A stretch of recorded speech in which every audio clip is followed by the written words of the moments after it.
Nabutong din siguro. Tahimik.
Lucky for you, there's eToro.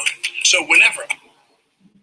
Bakit kaya mas madaling gumastos kesa mag-ipon? Kung gusto nyo malaman, tune in, don't tune out. Videos that will make you wealthy and debt-free. Hello, dear Chinkee, also known as Mr. Chink Positive. Maraming salamat sa pag-subscribe sa channel na ito. Sa pagtangkilik po, if you haven't subscribed, don't forget to click the subscribe button. Don't forget to click the bell. At the same time, i-all, i-like na rin itong page na ito. Ang tanong ko po sa kapwa mga iponaryos nakokontrol nyo ba ng maayos ang inyong pera o yung pera ang nagkokontrol po sa atin?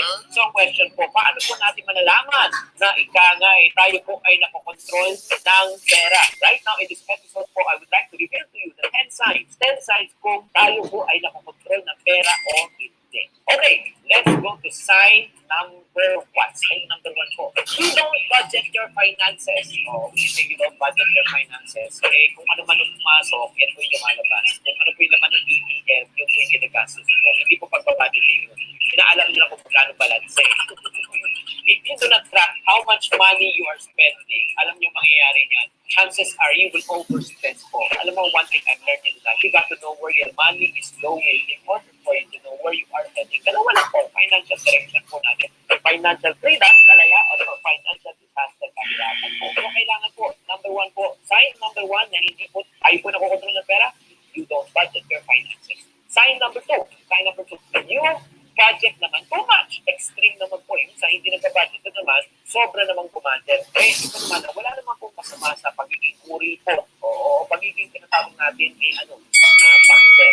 Pakser po, parang mani-pakyaw. Pero ang effect po nito minsan hindi na po maganda. Yung parang, parang kang sinatyani, pag ibinibili ka. Imbis na nag-e-enjoy yung pamilya mo tuwing kakain sa labas, pag umorder ng extra rice ang anak mo, Waiter, pa-order ng isang extra rice. Ha? Hindi ka pa papusog? Wow! Dahil lang sa isang extra rice, nasira ang dinner, di ba? Lalo na pag nagbabakasyon, di ba, lahat mo nang ginagastos, binibila, paano kayo mag-enjoy? So, okay, for you to budget, huwag naman too much. I-evaluate mo lang yung system mo. Third sign po, kung tayo po ay nakokontrol po ng pera, you spend too much money to feel better. Yes. Ang ginagawa niyo pong stress reliever po yung pag-lustay po ng pera. In other words, nagiging shopaholic po tayo. Ito na po yung nagiging ano natin, yung parang gamot ba sa ikang sakit ng ating damdamin. Di ba ba na rin na ano tayo, naiinis tayo. Di ba ang ginagawa po natin is kumain, gumastos po because inflation feels better. Pero problema, nakokontrol na po na ng pera. Sign number 4 po, pag ikaw ay nakokontrol na po ng pera, you can never have enough of hindi ka makontento sa pera. Yung parang meron ka na, gusto mo pang magkaroon ng mas marami. Okay lang naman kung masama ng mas bigangan pag gumanda ang buhay po natin. Pero hindi ka matutubang magpasalamat. Ang tendency po natin ay parati tayo nakatingin sa iba. Nakatingin tayo sa kung ano yung meron yung iba kaysa kung ano man yung meron sa atin. I keep on wishing that sana tumami pa ang pera mo, sana bigangan, mas gumanda pa ang ano mo. Walang masama doon. Pero kailangan you should learn how to be content. Pero pag hindi ka nakokontento, ay kailangan hindi magandang sign. Ang pera na ang nagkocontrol sa iyo. Pumapasok ka na sa era ng pagiging santuyo.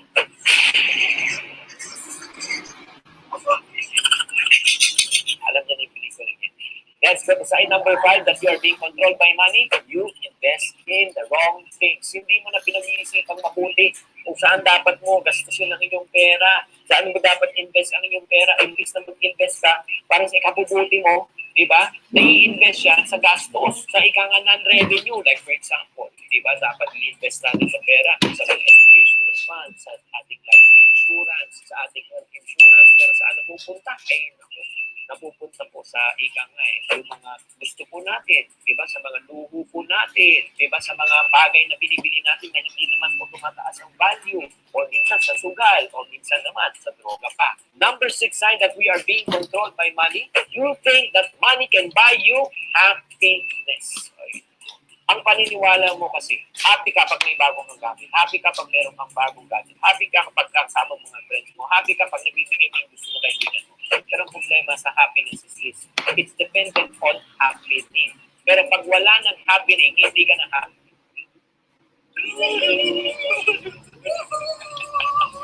Mr. and Mrs. Lee here. Welcome to Casa Arellano. And it's laundry day. Happy, lonely. Yun. Alam mo, ito lang po, if you attach happiness with money, ito yung one thing that I learned. You can buy a bed, the best bed, but you can never buy good sleep. You can buy the biggest house, but you can never buy a home. You can buy good medicine, but you cannot buy wisdom. So very important po. Temporary lang po ang pera with regards to what? Happiness. Let's go to sign number 7. Kung malaman mo kung kinokontrol ka na ng pera, you will do whatever it takes. Even if you know it is wrong. Ako, delikado yun. Gagawin mo na lahat para ikaw ay magkapera lang. Kahit alam mo, ikaw nga makakasakit sa kapwa. Kahit ito, alam mo, ay makakaloko sa kapwa. Ikaw ay mag-i-scam. Ikaw ay magnanakaw. Ay, ginajustify mo pa. Hindi, ginagawa naman ng lahat. Hindi naman ako gagawin. Gagawin hindi ba ako na lang. So pag ganun po nangyayari, ibig sabihin, nakokontrol na po tayo. Sign number 8 po that we are being controlled by money. You blame others for your financial problem. Eh, hindi naman ganito ang buhay ko. Hindi naman dahil sa inyo. Oo, dahil sa inyo yan. Hindi nyo ako tinutulungan. Wow, oo. Diba? Ang feeling mo talaga biktima ka. Imbis na magsumikap po tayo sa panahon na paghihirap, the only thing that you are doing right now is blaming others. Hindi mo ma-acknowledge ba at hindi mo matanggap ang iyong pagkukulang. Kasi nga, feeling mo nga, loser ka. And you're being controlled by money. Number 9 way, para nalaman natin na insight, we are being controlled by money. Money controls your mood. Ano po nangyari? Kapag stress ka, nagsasabi ka. Kapag malungkot ka naman, puro ka naman kain sa labas. Hindi, nag-travel ka. Kapag masaya ka naman, nagpapakain ka sa buong barangay. Diba, depende sa mood mo eh. Wala namang masamang gawin po ang mga ito. Pero kung ang tanging solusyon po natin ay palagi na lang po sa paglulustay po ng pera, binibili po natin yung pagkakaibigan, kinukuha po natin yung mga kaibigan natin through our what? Nako, magre-reflect din po yan, lalaki rin po ang problema mo. And then you will soon realize, my friends, believe me, look at this, you will soon realize that money is very relative. What do you mean by relative? The more money you have, The more relatives you have, no money, no relatives mo. Ay, maniwala ka kung naglulus tayo ka ng pera, binibili mo yung kaibigan mo, marami kang kaibigan. Kung wala ka ng pera, ay maniwala ka, wala ka na ng kaibigan at kamag-anak. Okay, ano po ulit ang 9 signs? 9 signs po para malaman po natin tayo po ay nakukontrol po ng renta o deadline. Number 1, you don't budget your finances. Lustay ka talaga, di ba? Number 2, you budget naman too much. Sobrang naman ang tawag mo sa pera. Number 3, you spend too much to feel better. Number 4, you can never get enough of money. Number 5, you invest in the wrong things. Parati ka lang, lugi yung ini-invest mo. Number 6 po, you think money can buy happiness. Kaligayahan mo pera. Number 7, you do whatever it takes even if it is wrong. Number 8 po, you blame others for your financial problems. Number 9, money controls your mood. It's back. KFC Pizza. No crust, all chicken. Oo, masaya, inis, di ba? Enjoy ka. So, lahat tungkol sa pera. And last but not the least, pero bago natin ibigay yung last but not the least, my friends, ang request ko lang, pakilike naman itong page na ito. Para tumaas naman ranking po natin sa YouTube. Ano po yung third sign na tayo po ay nakokontrol ng pera? You judge people based on their financial status. Hindi po natin napapansin na nagiging susi na tayo pagdating po sa ating mga kasama, sa ating mga nakakasalamuha, ating mga kaibigan, mga kamag-anak. Friend mo lang sila pagka medyo feeling mo ka-level mo sila.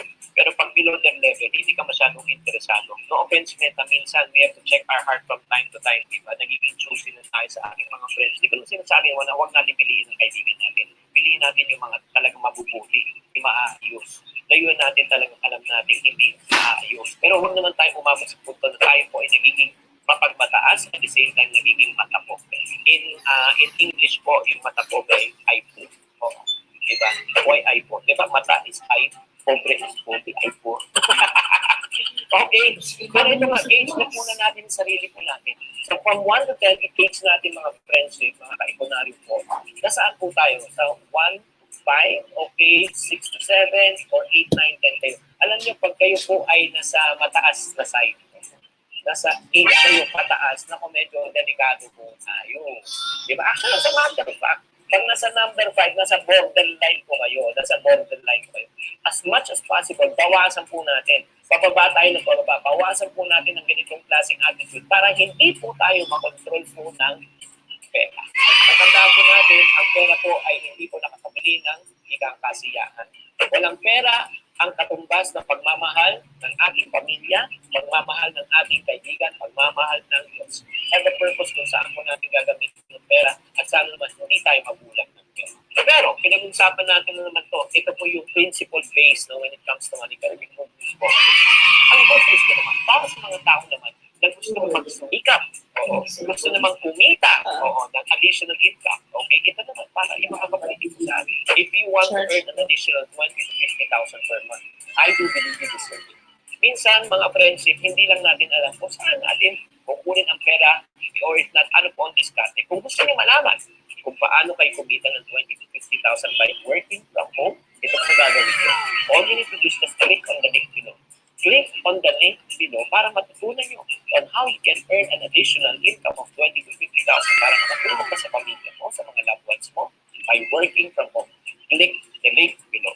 This is Chinkee saying to every problem, there's always a solution. If you're not part of the solution, you're part of the problem. Always check positive. Thank you for watching. If you want to keep on growing and to stay inspired, subscribe and hit the bell button to get notified. Always think positive.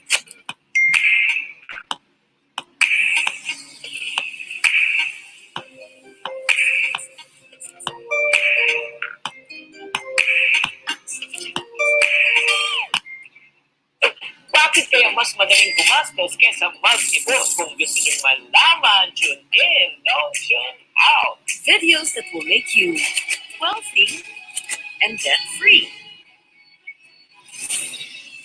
Other guys, kita na also known as Mr. Chink Poste. Maraming salamat sa pag-subscribe sa channel na ito. Sa pagtangkilik po, if you haven't subscribed, don't forget to click the subscribe button. Don't forget to click the bell. At the same time, in all, i-like nyo na rin itong page na ito. Ang tanong ko po sa kapwa mga iponaryo say, nakokontrol nyo ba na maayos ang inyong pera o yung pera ang nagkocontrol po sa atin? So ang question po, paano po natin malalaman na tayo po ay nakokontrol ng pera? Right now in this episode po, I would like to reveal to you the 10 signs. 10 signs po tayo po ay nakokontrol ng pera o hindi. Okay, let's go to sign number 1. Sign number 1 po. You don't budget your finances. You say you don't budget your finances. Okay, kung ano man ang pumasok, yan po yung lumalabas. Kung ano po yung laman ng hindi, yan po yung ginagastos. Hindi po pagpabudgeting yun. Inaalam nila kung magkano balance. If you do not track how much money you are spending, alam niyo mangyayari yan. Chances are you will overspend po. Alam mo, one thing I learned in life, you got to know where your money is going in order for you to know where you are going. Dalawa lang po, financial direction po natin. Financial freedom, talaya, o naman financial disaster. Kung kailangan po, number 1 po, sign number 1 na hindi po, tayo po nakukontrol ng pera, you don't budget your finances. Sign number 2, you budget naman too much. Extreme naman po, yung sa hindi nagpa-budget na naman, sobra namang bumudget. Kaya ito naman, wala naman po masama sa pagiging uri ko. Oo, pagiging pinatapos natin concept o parang money passion. Alam mo, effect po nito minsan hindi na po maganda. Yung parang, parang kang sinadyanin, pag bibili ba? Imbis na nag-enjoy yung pamilya mo, ito yung kakain sa labas, order ng extra rice na pinag. Winter po, order ng sa extra rice, ha? Hindi ka ba makusok? Dahil lang sa isang extra rice, nasira ang dinner, di ba? Paano na pa magpapakasyon, di ba lahat mo ang ginagastos, binibilang? Paano kayo mag-enjoy? Okay, to budget, huwag naman too much. I-evaluate mo lang yung system mo. Third sign po, tayo po kayo na you spend too much money in better. Yes.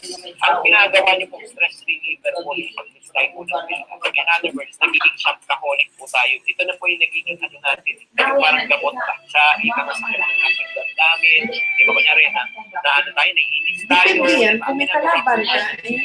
Because it really is nakokontrol na po na natin. Sign number 4 po, pag ikaw ay nakokontrol na po ng pera, you can never have enough. Hindi ka makontento sa pera. Yung parang meron ka na, gusto mo pang magkaroon ng mas marami. Okay lang naman kung masaw ng mas bigana pa kumanda ang buhay po natin. Pero hindi ka matutubang magpasalamat. Ang tendency po natin ay parati tayo nakatingin sa iba. Nakatingin tayo sa kung ano yung meron yung iba kesa kung ano man yung meron sa atin. I keep on wishing that sana dumami pa ang pera mo. Sana hindi ka mas kumanda pa. Walang masama doon. Pero kailangan you should learn how to live. Kasi kung ano hindi ka nakontento ay kailangan hindi magandang sign. Ang pera na ang nagpupunta sa iyo. Pumapasok ka na sa tira ng pagiging sanggol.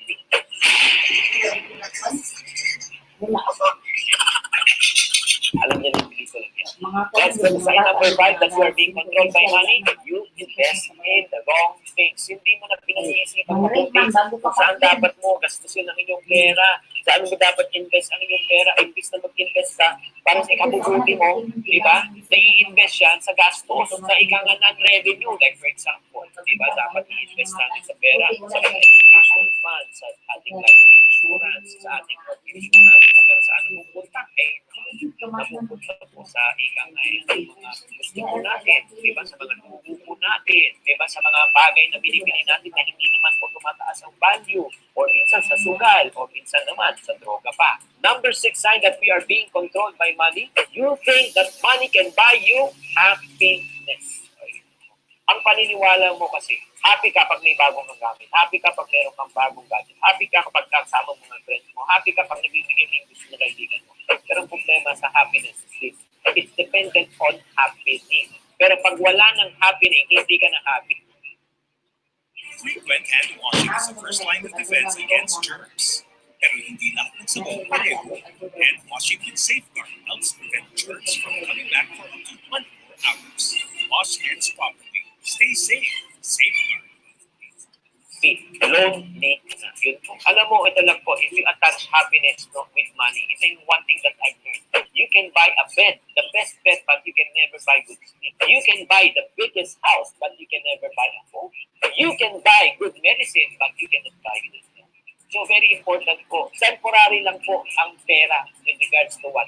Happiness. Let's go to sign number 7. Kung malaman mo kung kinokontrol ka na ng pera, you will do whatever it takes, even if you know it is wrong.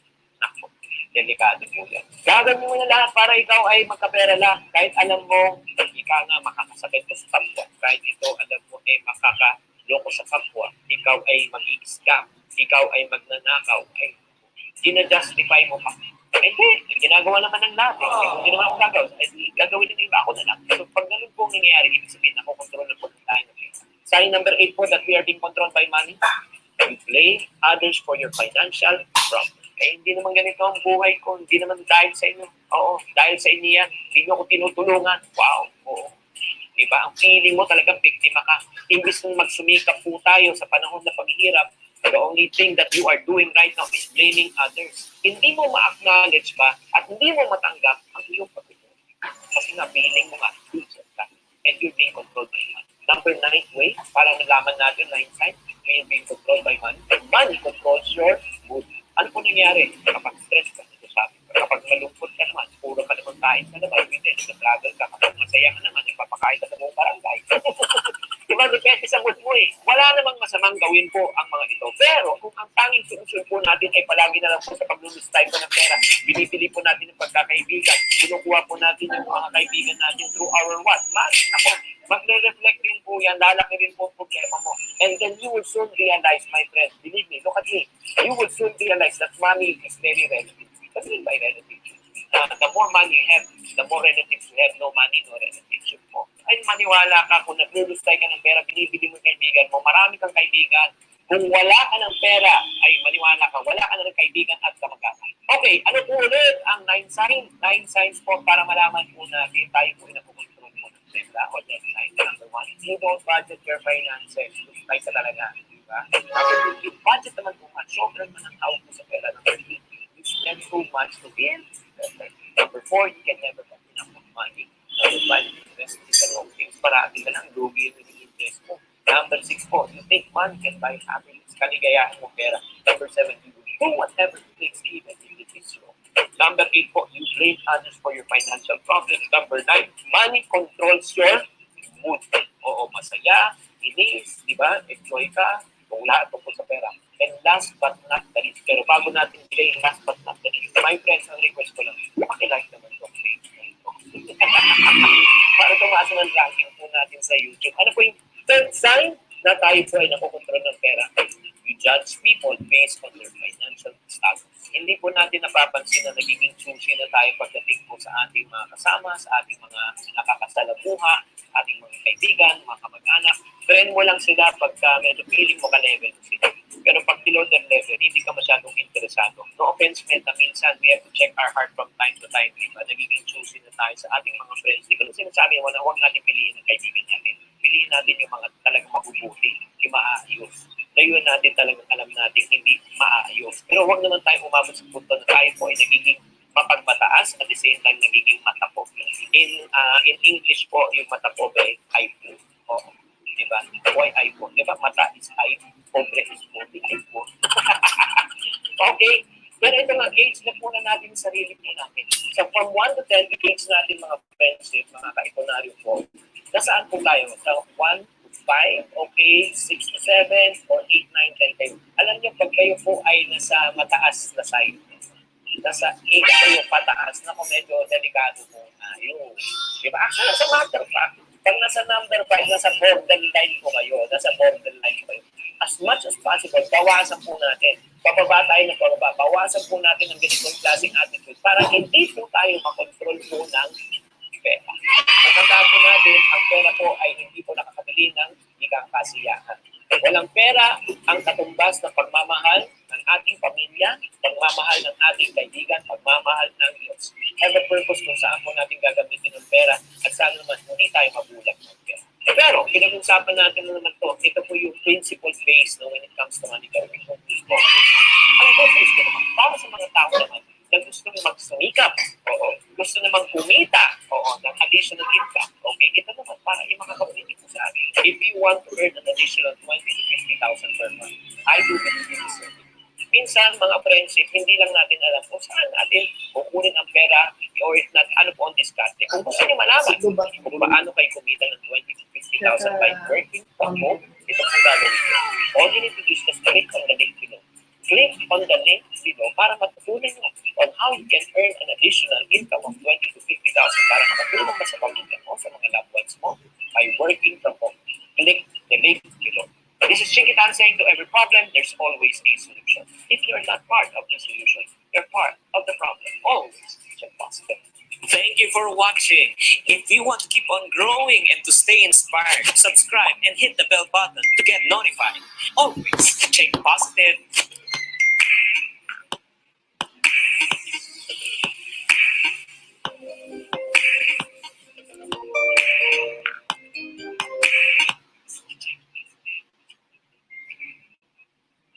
Where is the best place to get leads online for your business? Is it YouTube, Facebook, Twitter, or Instagram? Well, if you are a small business owner who needs Hi there, this is Chinkee, also known as Mr. Chinkee. How are you guys? I hope that you're doing well. Ladies and gentlemen, I just like to inform everyone, money isn't everything, but it sure means something.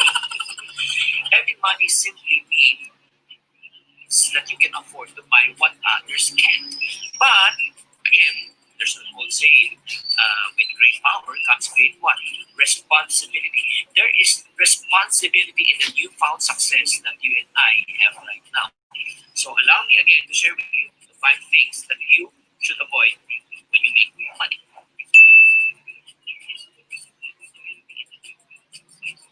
Number 1, never forget people who helped you when you were starting. I'm really so thankful to the following people. Isa ka ba sa mga apektado at nawalan ng kita? Ang masama pa niyan, hindi ka pa nakapaghanda para sa community quarantine na ito at walang-wala ka na. Kung gusto malaman kung ano dapat mong gawin, panoorin nyo ito. Videos that will make you wealthy and debt-free.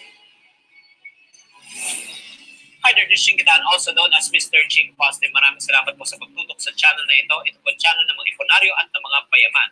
If you haven't subscribed, do click subscribe and don't forget to click the bell button at sama nyo na rin po yung all. Para pag may mga bagong videos ay manonotify po kayo kaagad. Okay, ang pag-usapan po natin ngayon ay tungkol sa pera. Alam mo, ang pera ay para lang siyang susi, yung mga susian.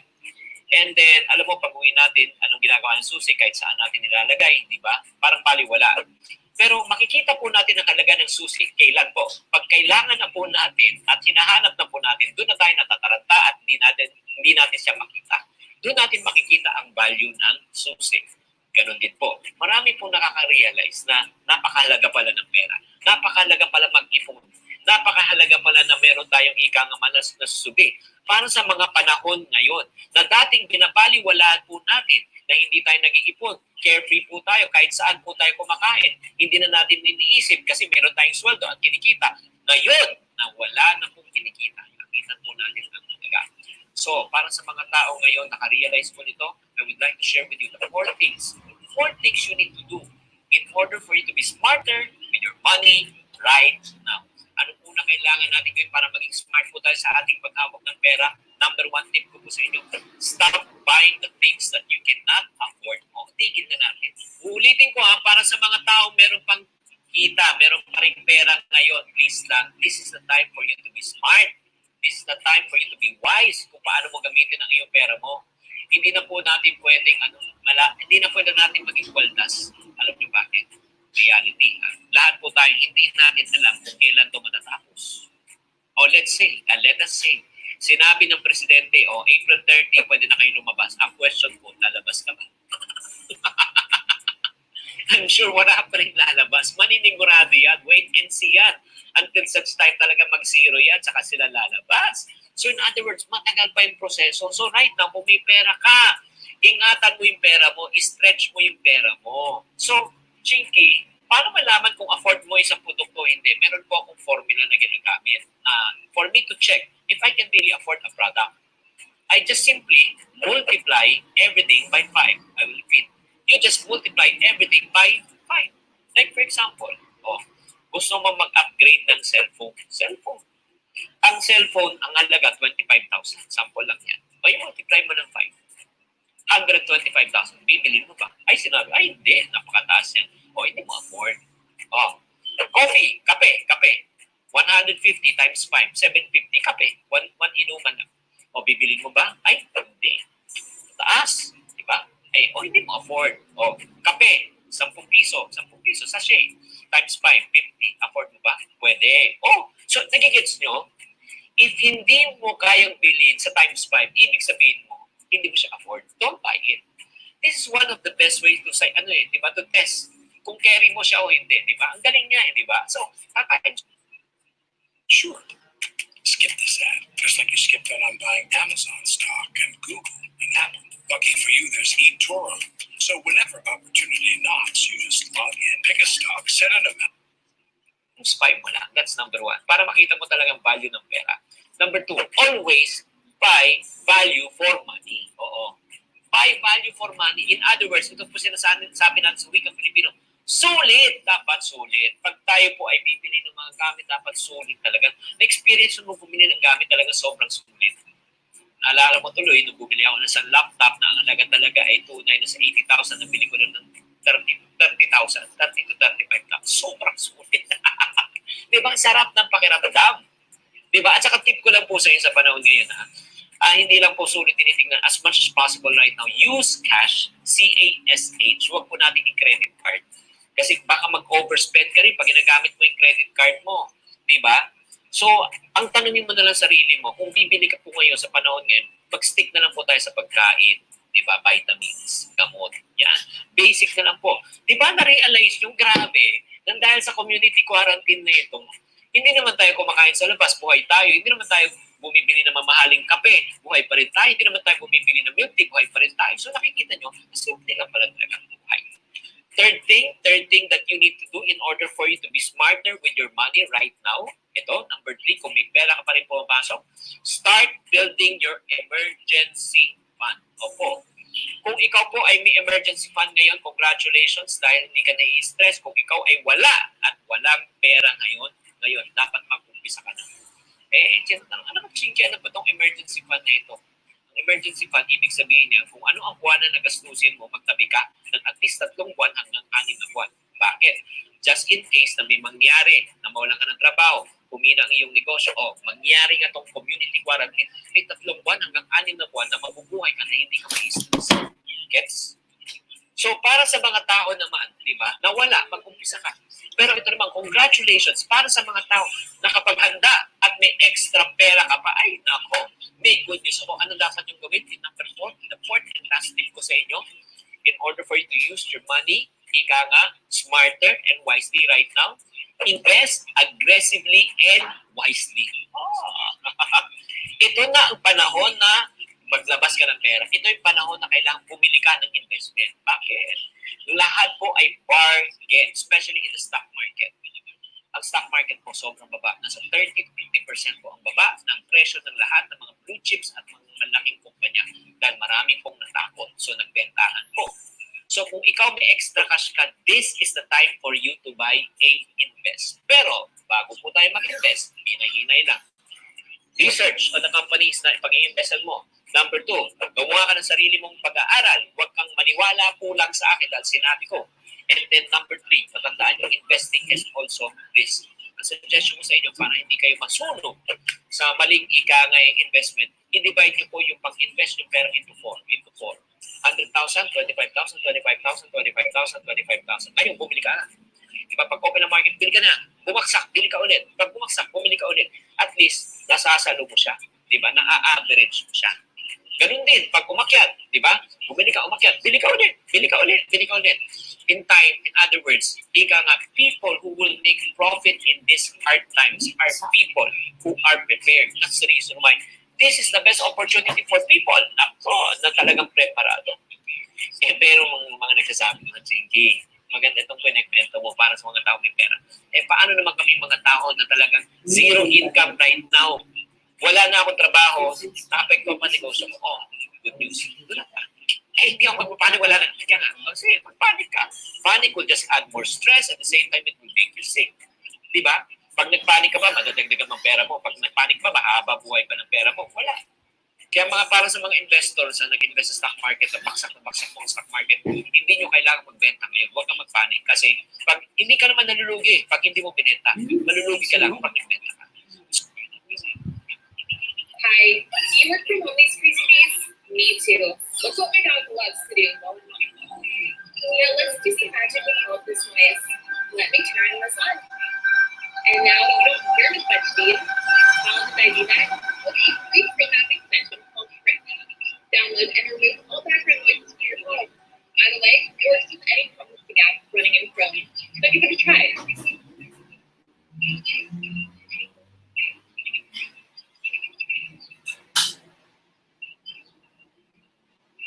So in times, listen to this, listen, as I close, in times of crisis and difficulties, we have to look it from the other perspective. Probably it can be a blessing in disguise. Ano ibig sabihin? Kilala niyo ba si J.K. Rowling na gumawa po ng yung mga Harry Potter series niya? Alam mo, dati siyang sekretarya. At na-fire siya, natanggalan siya ng trabaho. Nang dahil niya, nagkaroon siya ng oras, nagsulat siya ng libro. Imagine mo, pag hindi siya na-fire, siguro hanggang ngayon, sekretarya pa rin siya. Si Walt Disney po, natanggal din sa trabaho. Bakit? Sinabi ng boss niya, he lacks creativity and he's not gifted. Kung hindi siya na-fire, walang Mickey Mouse ngayon. Si Oprah Winfrey, na-fire din po sa kanyang hosting job. Pero because of that, challenge siya yung sarili niya, pinagalingan pa rin yung hosting niya, at ngayon, meron siyang sariling channel, Oprah Winfrey channel. So, nag-against you. I hope that you don't get frustrated right now. This is the time for you to shine. Take action and make the best out of this situation. So, para sa mga tao medyo nalulungkot, natatakot, nagpapanik, at nadidepress, ask yourself, kung ikaw ay nagkatrabaho, nawala ka ng trabaho, kung ikaw ay negosyo, nawala ka ng negosyo, ito po, ask yourself this question. What are your options? Anong options? Probably option mo right now, probably you can start a new business. Iiwan mo na yung lumang business mo. Number 2, you can start a new opportunity, or probably you can start a new career. Diba? If you're employed, just like J.K. Rowling, just like Walt Disney, just like Oprah Winfrey. Chinkee, anong career? Wala naman nag-hire ngayon. No. Alam niyo, because of these changes, marami rin pong nag-hire. Marami pong trabaho ngayon ang na-create at tinatawag namin work from home opportunities or pagiging VA or virtual assistant. Ano ba itong virtual assistant na yan? These are what we call as work from home opportunities. While you are working, you can still get paid. Sample po, kung ikaw po ay isang accountant ka, you can work from home. Tanggapin mo pa rin, tumawag ka sa mga friend mo ng mga negosyo ngayon. I'm sure meron sila, di ba? May mga iba, di ba? Nagtanggal na po sila, nagka-cut cost na sila. So pwede ka nang maging contractual sa kanila, maging tinatawag na self-employed, di ba? Self-employed, sabihin sa kanila, kung gusto mo, I can do your booking, I can do your what we call as tax VAT in, VAT out, ipadadala mo lang sa akin virtually lahat ng mga yung resibo. Ako na, I will do online accounting. Pwede kang mabayaran mo. O kunyari, ikaw naman po ay isang teacher, pwede ka rin mag-online tutoring. Pwede kayong mag-Zoom, di ba? Tuturuan mo yung estudyante, you still get paid by the hour, di ba? So kung ikaw naman po ay magaling sa graphic artist, mag-design, pwede padala sa image, tapos work from home ka lang based on output per project, you can still get paid. So there's a lot of opportunity to earn right now. That's the reason why don't get disheartened. As a matter of fact, let me share with you and end with this. I have 40 virtual assistants under my team right now. All of them are work from home based. Diba? Work from home sila, they still get paid. Ang average income ng mga work from home comes from 7,500 per person to a high of probably 50 to 70,000 depending on their output. So my question to you right now is this. Gusto nyo bang mag-start ng work from home opportunity and become a virtual assistant? If you say yes, may good news po ako. Kung wala kayong kaalam-alam, I have a special online course called How to Become a Virtual Professional or Virtual Assistant. It will show you the step-by-step guide kung ano dapat mong gawin, number 1. Number 2, ano ang dapat mong ikatingnan na skills na upgrade mo para ikaw ay magkaroon ng online work. Tapos magkano dapat i-charge mo. And then number 4, the do's and don'ts on how to become a virtual professional, how to set up your own virtual office sa bahay para kayo ay kumita. And last but not the least, meron po akong in-invite isang virtual professional na PWD na hindi makapaglakad pero sa bahay kumikita siya ng 50 to 70,000 a month. If you want to know all, it's on this online course. You can watch this anytime, anywhere, any place. Next question, may investment ba? Yes. There's a minimum investment of 799 pesos. The good news about this, once you accept an online work, immediately mababawi mo siya. Transcription alone, pag nag-transcribe ka, you get paid per page or per word. So 500 to 750 yan per page. So immediately mababawi mo siya. So if you are interested to be part of this online course called How to Become a Virtual Professional, type the word called VA. Type the word called VA right now, VA. Inside your comment box after this video, I will send you the link so that you'll be able to enroll and register. I hope that you are enlightened in this situation. Kung gusto niyo pang malaman ang mga future courses ko, go to again my site. At the same time, please subscribe to this channel so that you'll be enlightened. This Chinkitan saying, to every problem, there's always a solution. If you're not part of the solution, you're part of the problem. Always. Check positive. Bye. Congratulations kay Chinkitan. 500K. Wow. Gawin natin yan times 5. Yan ang gawin mo. Kaya dapat makaya kang mag-subscribe kay Chinkitan. Click, subscribe. Thank you for watching. If you want to keep on growing and to stay inspired, subscribe and hit the bell button to get notified. Always check positive.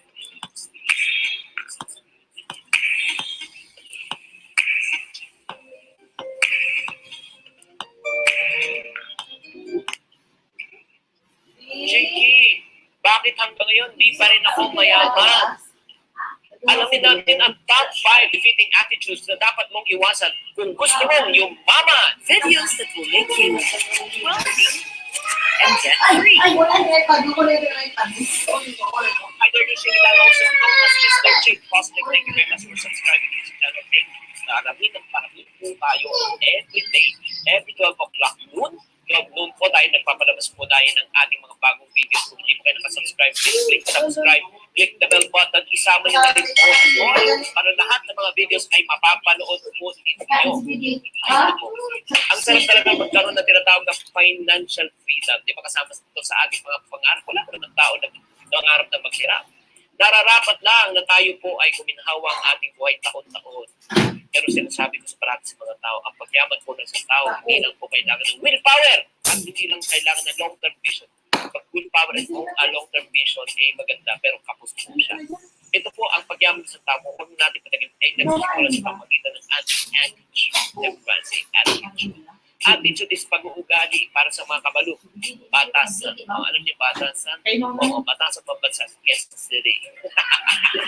Just like John Maxwell's favorite quote says, your attitude in life will determine the altitude in life. The higher your attitude, the higher your altitude. The better your attitude, the better your altitude. Kaya bago natin may adapt yung tinatawag na great mindset or tinatawag great attitude, kailangan mo natin kalimutan ang ating tinatawag na bad attitude na pumipigil po sa atin at sumusupil po sa atin sa ating pagyaman. So session na ito, ano po mangyayari, i-share ko po sa inyo ang mga tips kung paano natin iiwasan ang tinatawag na 5. Everybody say 5 defeating attitude that makes us poor. Ano po itong 5 na ito? Let's get ready. Number 1. But Ano na? Is number 1 because you're only focused on the now. O, ang focus lang po natin yung ngayon. Ito yung famous na acrostic or acronym na YOLO. You only live once. O, syempre naman. Minsan lang tayo mabubuhay, minsan lang tayo maging bata. Kasi kailangan natin i-enjoy. I am nothing against you enjoying your life. Pero pag ikaw pa ng YOLO, wala. Ika nga you are living only for today, but you are not living for your future and you're not preparing for your future. Alam mo, at the end of the day, mapapasigaw ka ng YOLO. Mapapasigaw ka ng too long! So, dahil kailangan mo ng pera. So, ang problema kasi, pag ikaw ay magkaroon ng YOLO mentality, hindi ka nag-iipon. You not put ipon as your priority.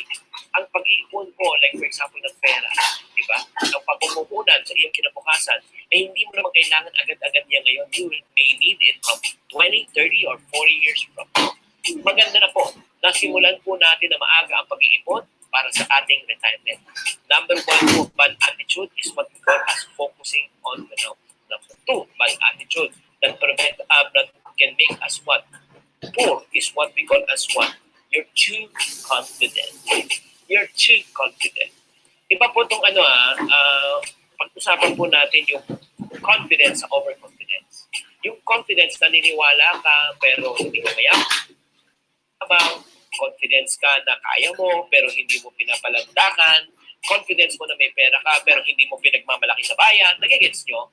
Pero minsan kasi nagkakaroon na tayo ng overconfidence lalo na pag ikaw ay nagiging successful ka na sa ginagawa mo and then hindi ka na nakikinig sa ibang tao at pumapasok na yung ika ay success hindi na sa bulsa kundi sa sa utak na sa ulo mo, lumalaki ng ulo mo. Yan ang tinatawag nating overconfidence ng pag-iibang. Another side of overconfidence is what? Hindi ka na nakikinig sa ibang tao. Feeling mo talaga ikaw na. Napakagaling mo, lahat ng ginagawa mo, nagiging successful, ikaw na. Hindi ka na nagkakamali. Lahat ng tao na nakapaligid sa iyo, sila ang nagkakamali. Yan po yung tinatawag natin na overconfidence. Number 3 po, you make decisions emotionally. Yes. Masyado kang emo. Oo. Labas mo nga. Ayun ang problema. Oo. Lahat ng mga maliliit na bagay pinapalaki mo. Lahat na walang problema, nilalagyan mo ng problema. Lahat ng walang kahulugan, binibigyan mo ng kahulugan. Alam mo, pagka ikaw ay medyo emotional, alam mo mangyayari? I always tell people, never ever make a decision when you're emotionally upset, emotionally angry. Because 90% of the decision that you are going to make is going to be the wrong one. And you are going to regret it for the rest of your life. Emotional situation can make you make bad financial decisions. Diba? Yun po ang problema. Imagine mo pagka excited ka. Natakip sarili mo. Diba? Kahit na magkami, bibinin niyan kasi excited ka. Pero pagkatapos mo bibinin, hindi na binili yan. Ikaw dapat binili yan. Or if not naman, pag galit ka, emotionally upset ka, kain ka ng kain. Diba? Pagtapos pag lumalaban ka na, hirap na, huwag ito kumakain. Ayun, emotionally upset. So in other words, when you make decisions emotionally, let's say galit ka sa trabaho, galit ka sa boss mo, galit ka sa mga office mate, design ka, o emotional ka. So ano nangyari? Wala. Talo ka. Right? Bye-bye. Let's go to number 4. The fourth defeating attitude that makes us poor is what we call as what? You are too negative. Bye-bye. Ito na tinatawag natin mga negatrol. Yeah. Bye-bye. Maraming mga pumapasok sa isip ko natin. Self-defeating mindset of self-defeating thoughts. Diba? Yung kinukonvince mo sa sarili mo, hindi ko kaya, hindi naman ako magaling, hindi para to sa akin. I do not have what it takes. I think I'm going to fail. What if, yun yung nangyari. At sa totoo lang, ang unang kontrabida at sumisira talaga ng ating buhay, hindi yung competition mo, hindi mga negative na tao, hindi mga tao minsan, hindi mga bashers mo. Ang pinakaunang basher natin sa ating buhay, walang iba kundi ating sarili. You know that? Alam mo, ito yung attitude na talagang one of the most defeating attitude that really makes us proud. Gusto mo magnegosyo pero ayaw mo, di ba? Ayaw mo mag-isa dahil takot ka, baka malugi ka, pero sino nagpo-convince sa'yo na malugi ka ikaw? Di ba?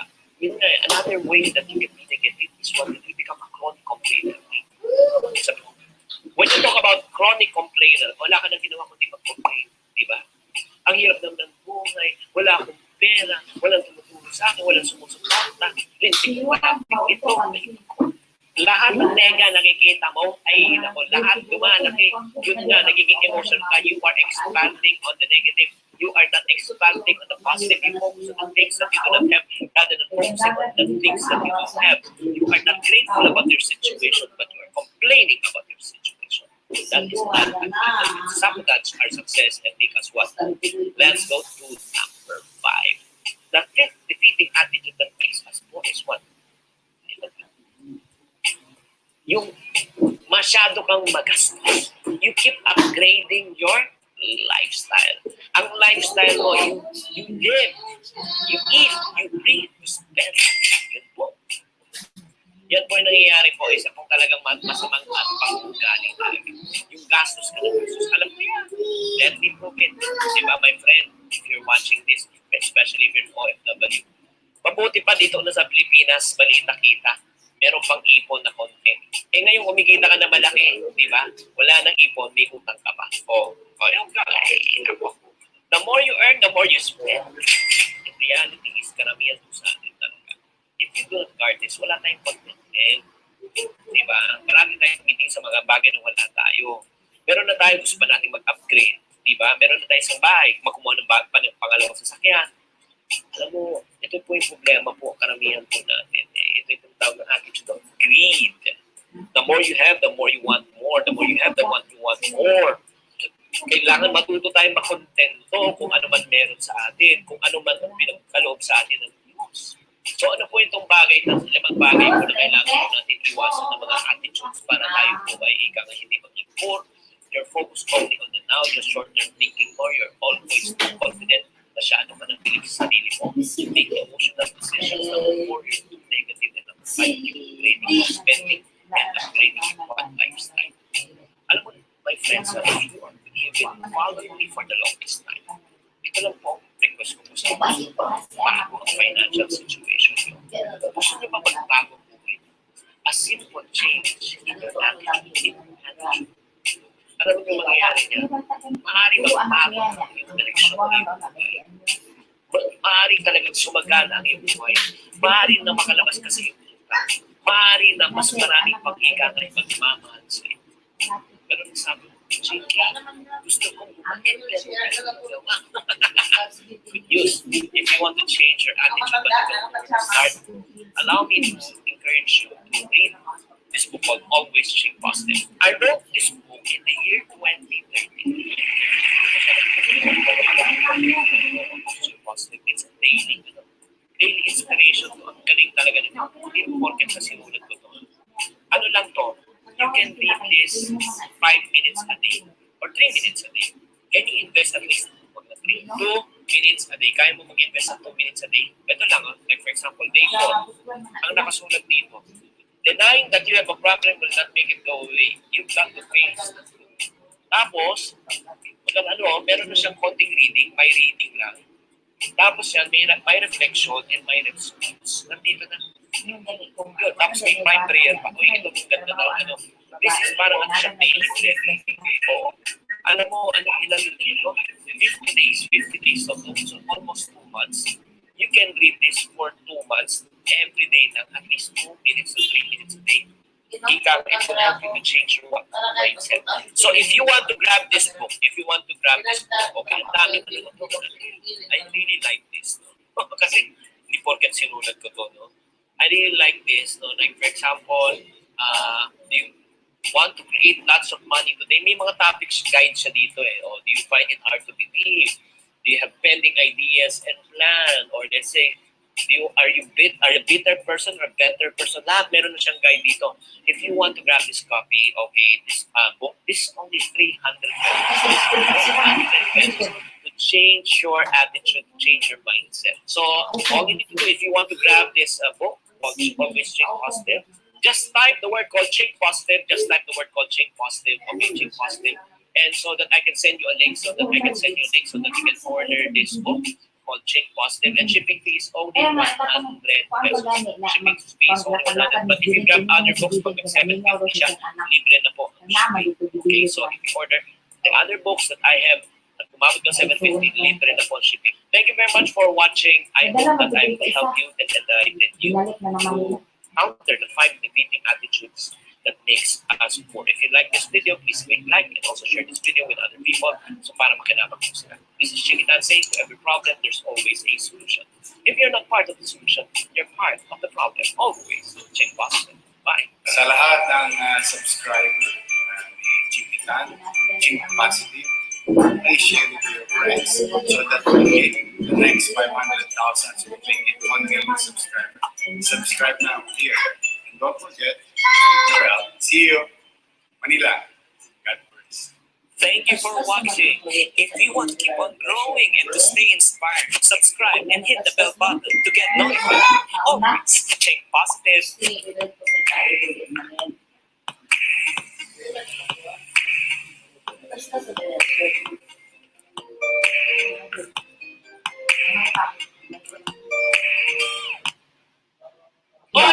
Kriminal na scam ng 5 milyong piso. Nako, retirees na napubos ang retirement fund dahil nalugi sa negosyo.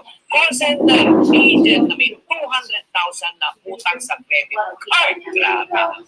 Ang question, gusto mo bang maiwasan ang kanilang pagkakamali? Gusto mo bang maiwasan? Tune in, don't tune out. Videos that will make you wealthy and debt-free. Hi there, this is Chinkee, also known as Mr. Chink. Awesome. Thank you very much for tuning in and joining me in this session. Ang pag-uusapan po natin dito po ngayon is the top 10 biggest money mistakes. Pero bago natin pag-usapan yan, don't forget to subscribe in this channel.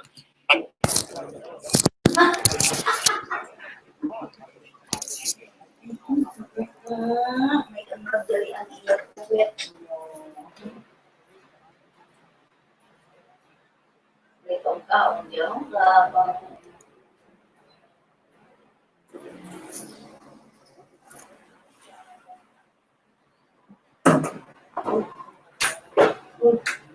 Hindi mo pang Nicole.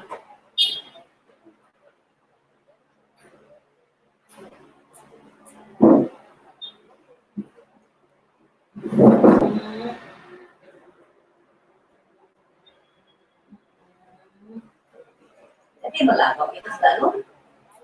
Suri-suri yung dalong.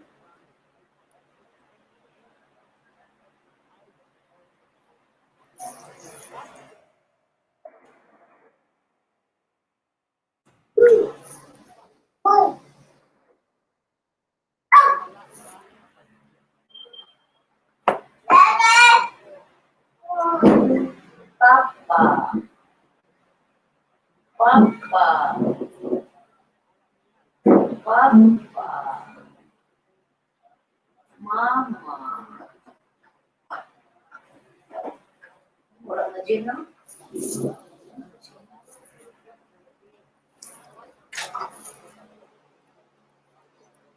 Oo.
Oo, sige din.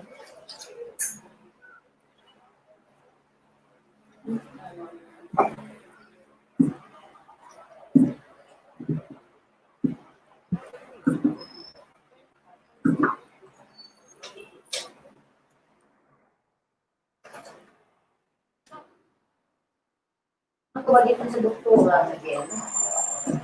Nagkalitan ako ano maayos magano taon. Nagkalitan taon.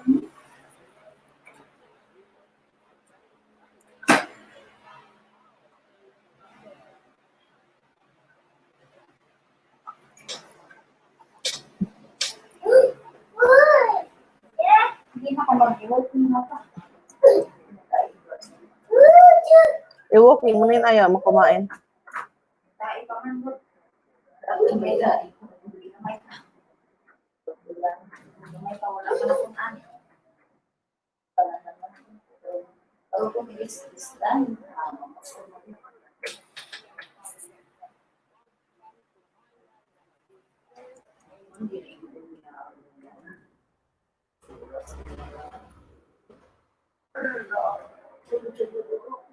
okay.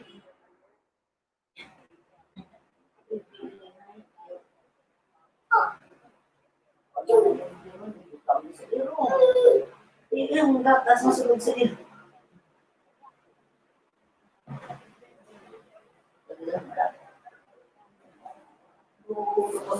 Brush mo daw. Choose and more.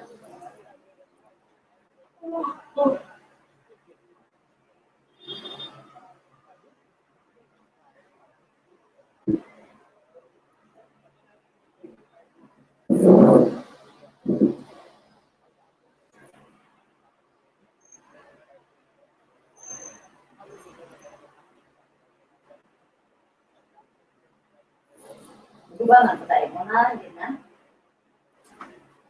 Hindi. Anak.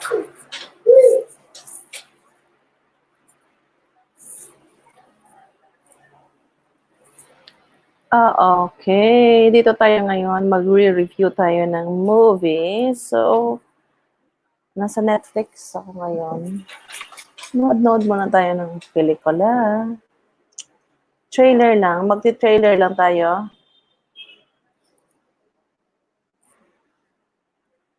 Sige, kayo ang pumili.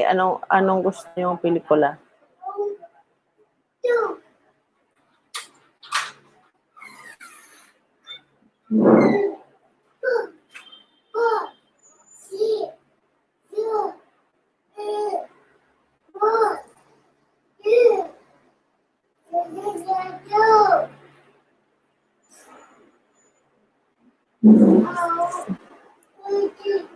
Tingnan natin to.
Saan tayo pupunta?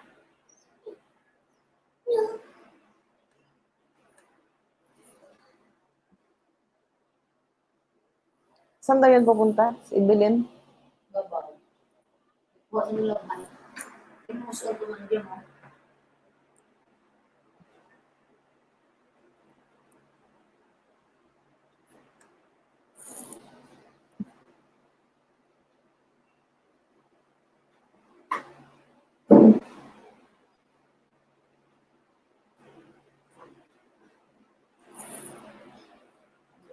Apa?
Enjoy ito yung Jane the Virgin na teleseries.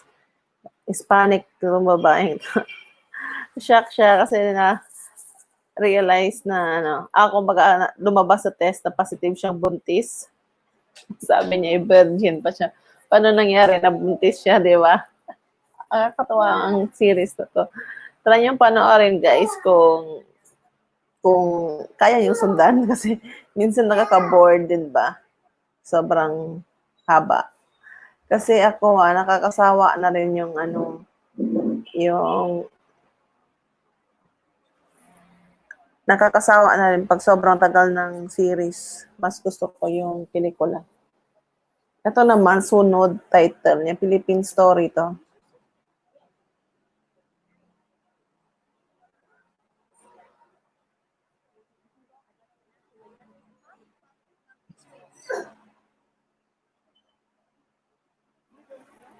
Ito naman medyo horror.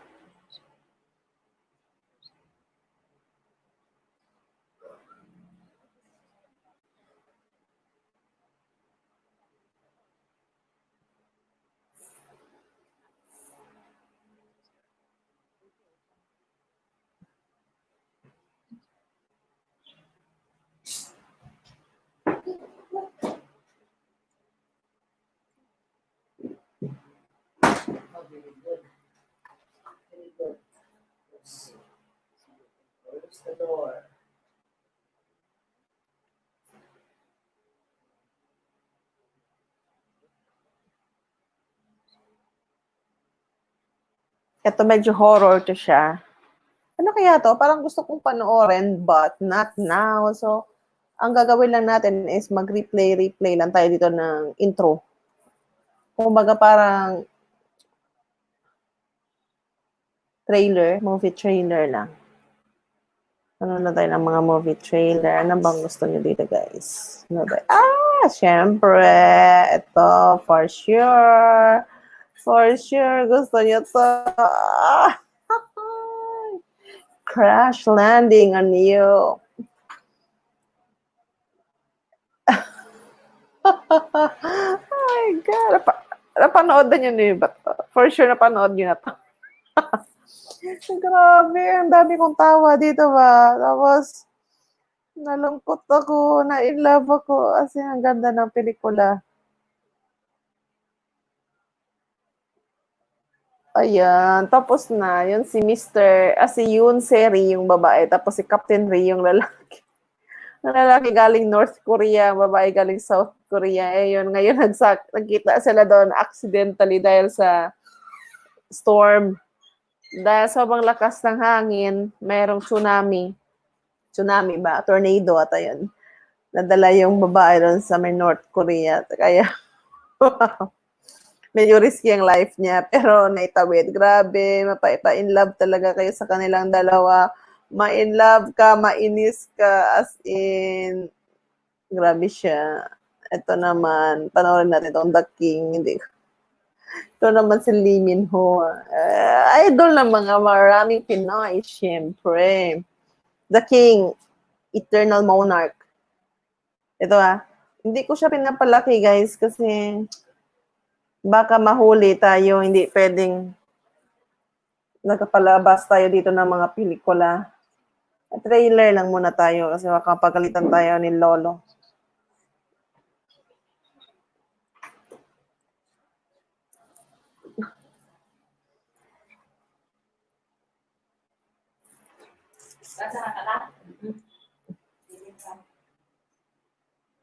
Alright. Yun naman si Lee Min Ho. Ay, Diyos ko, ang daming mga Pinays ang kinikilig niyang kay Lee Min Ho. Ito naman, sino kaya to, Madya? A Dynasty. Series din to.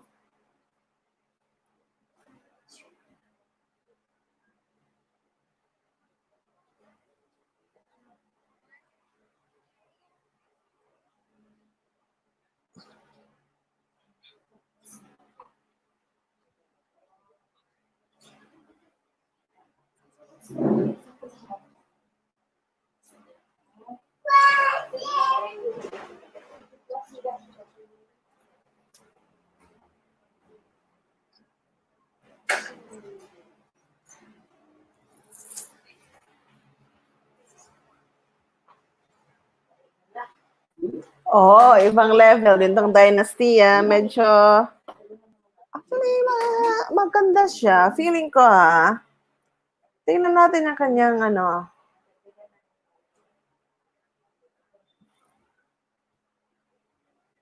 overview.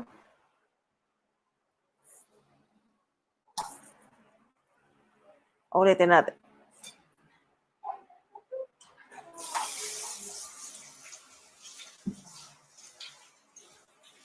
Okay, ito ang mga life ng mga billionaire.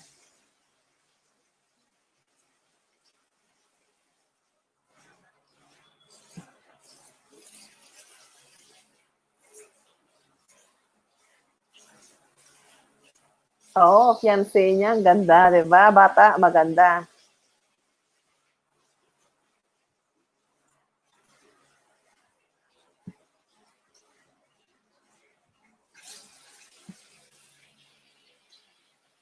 Tanong daw, baka gold digger yung girl, ha?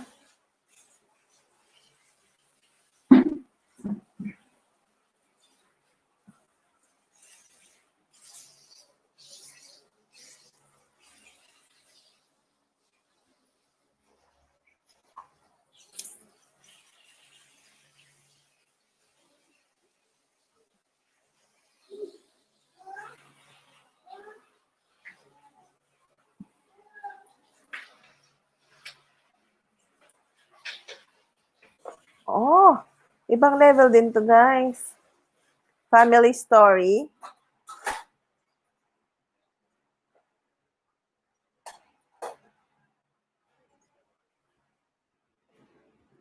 Dynasty. Alright. Pero hindi ko siya papanoorin. Not me. Kapagod kasi. Masyado siyang matagal. Kasi dati ako nanonood ng Netflix. Itong mga Riverdale. Tingnan natin tong si Idol, Chokoy. Gusto ko rin tong tao to eh. Kwanto siya ang half Filipino, half American. Siyempre, yung nanay niya Filipina.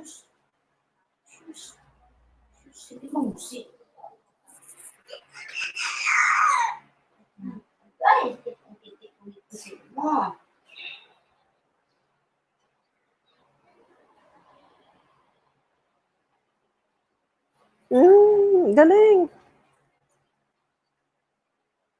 Dito, garalagong ang atong lubhan. Kita garalagong. Ang galing ni Jokoy, no? Pero parang ang real name ito si Joseph Koye. Kaya naging Jokoy siya. Joseph Koye yata ito pangalan niya. Koye, or Koye. Kaya naging Jokoy. Ang magaling siya, ha? Napakahirap kaya maging sikat in a way na bibigyan ka ng Netflix na sarili mong platform. Hindi yun madali, lalo na siya. Hindi naman siya talagang artista. Parang stand-up comedian tong background nito eh. Stand-up comedian siya, tapos nakitaan, magaling, marami na nanonood ng shows niya. Kung pwede, supportahan nyo rin to guys si Joe Coy. Kapwa Pinoy. Kapwa Pinoy natin. Tingnan natin to ang Stranger Things. Ano ba to? Stranger Things. Pambagta, teenager, horror. Yes. 1, 2, 3.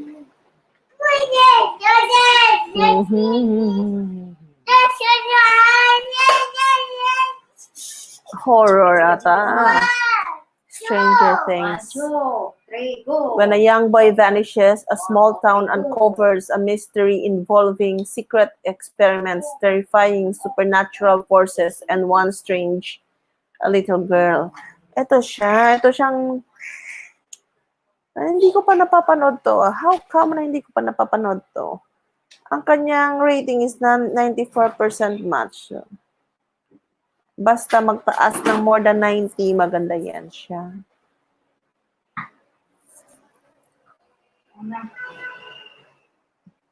Then, pasok tayo.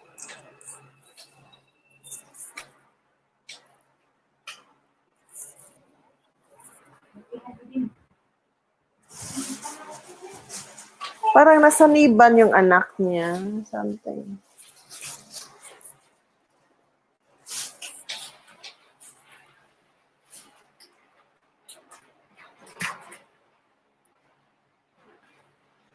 Horror.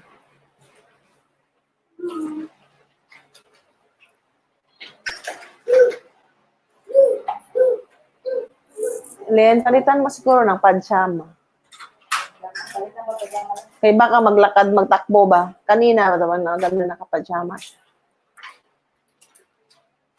My goodness.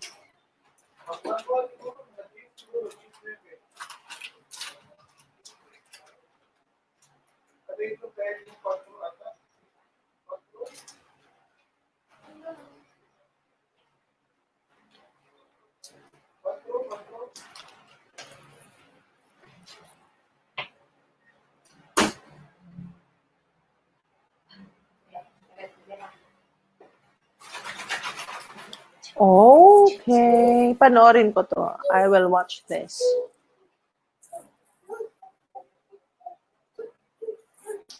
Stranger Things. Okay. Tingnan natin.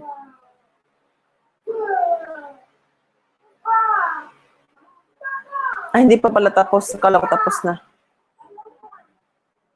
Stranger Things siya. Medyo ang mga bagets na mga artista hindi ganun kasikat na. Isa dito si Winona Ryder. Pero siguro nanay ng role niya dyan. Ito, 13 Reasons Why. Syempre, balik natin guys sa paborito ng maraming Filipinos. Ito, syempre, Meet Your Garden. Meet Your Garden. Ayan, si Vanessa. Si Ken. Si Barbie Sue Sansay. Sunshine.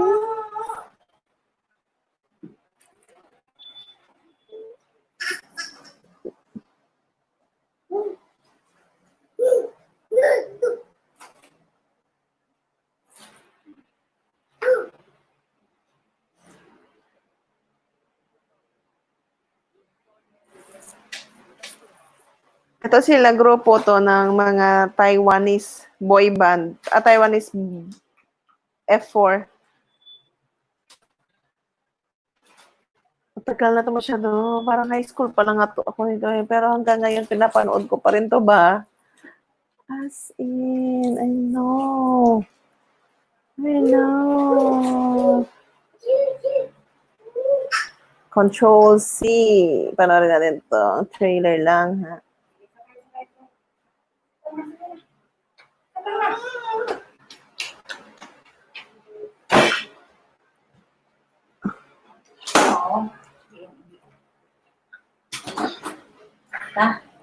Lubat na po kayo. Tara.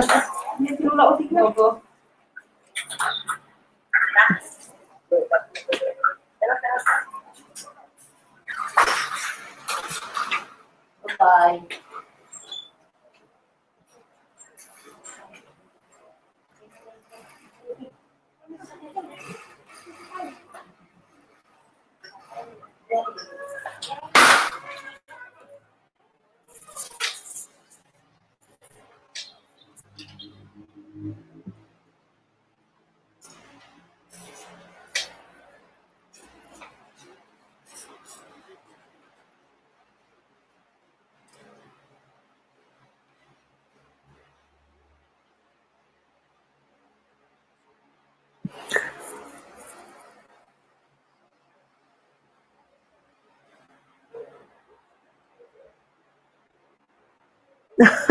Ano yun?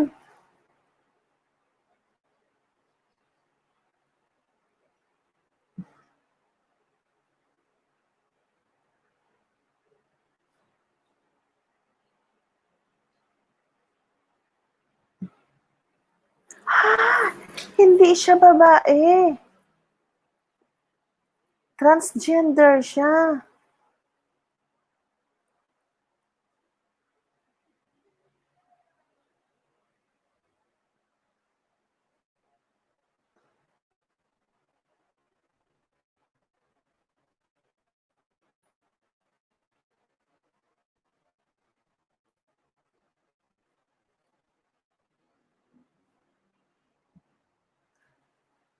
When a hacker begins releasing student secrets to the entire high school, the socially isolated but observant Sophia works to uncover her identity. Good luck, Sophia.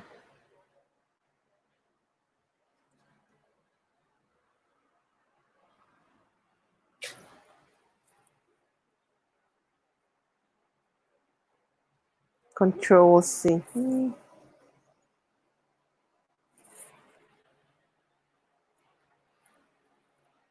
Okay, ito naman ang pinagkakaabalahan ng mga mommies.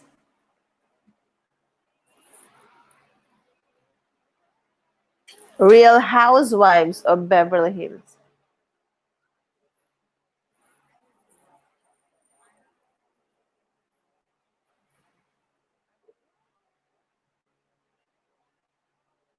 Wow, cute shoes, chocolate.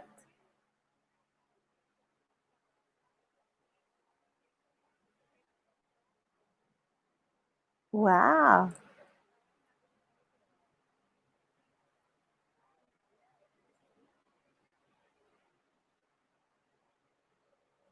Oh, Real Housewives. Ito, maganda.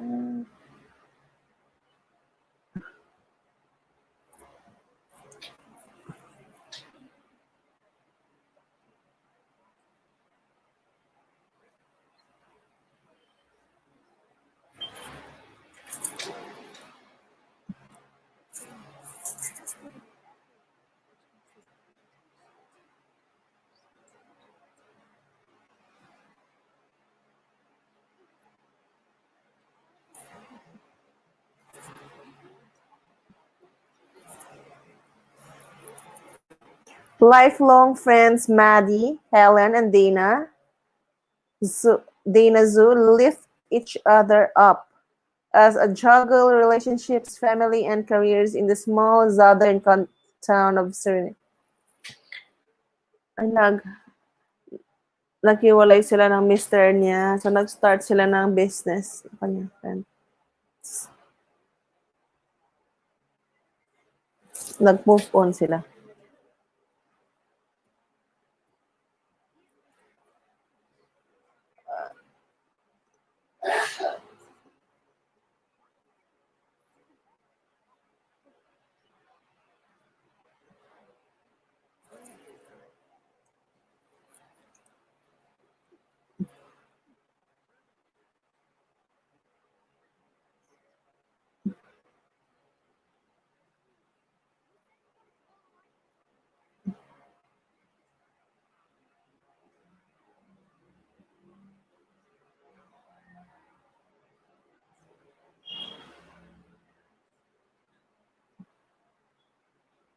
Oh, so sweet. Magnolias.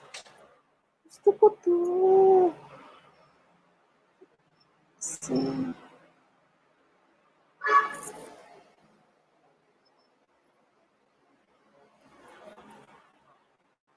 Gusto na sa dasan. Pero okay before, pero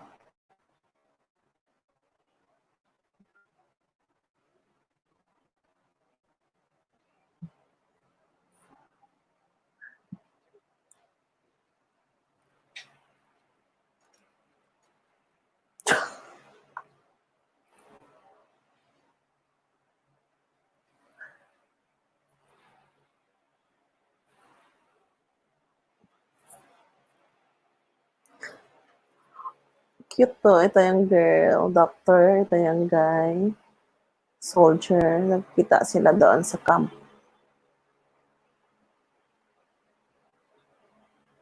Okay, ano pa? Ito. Alexa and Katie. Series.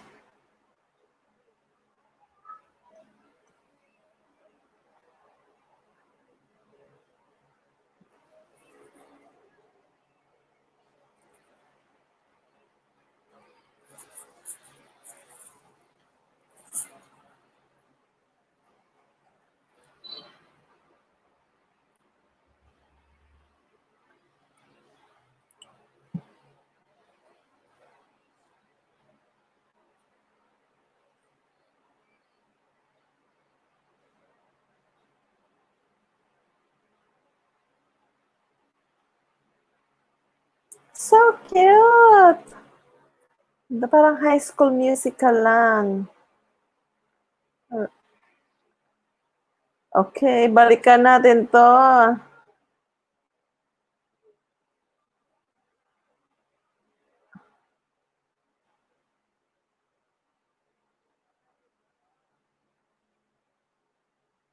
An engaged young couple discovers that the more they get to know each other, the more unpredictable their commitment to getting married becomes. I don't know. Natuloy kaya ang kasal nila? The half of it.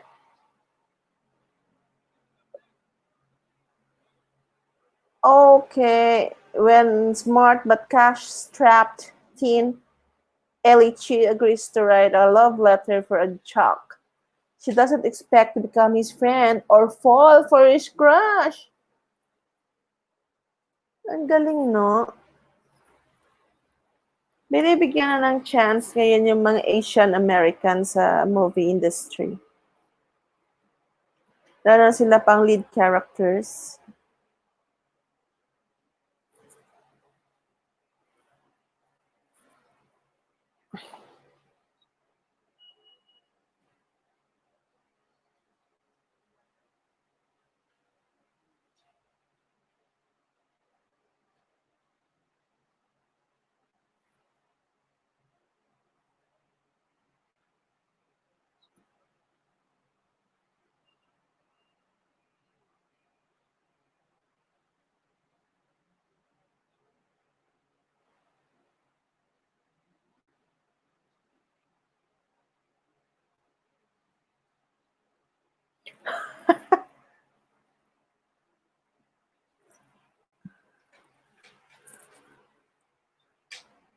Hamish sila. Hamish.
Balik tayo dito guys sa kuano kasi nawawala na tayo sa topic kasi ang topic natin ngayon is business, 'di ba? So,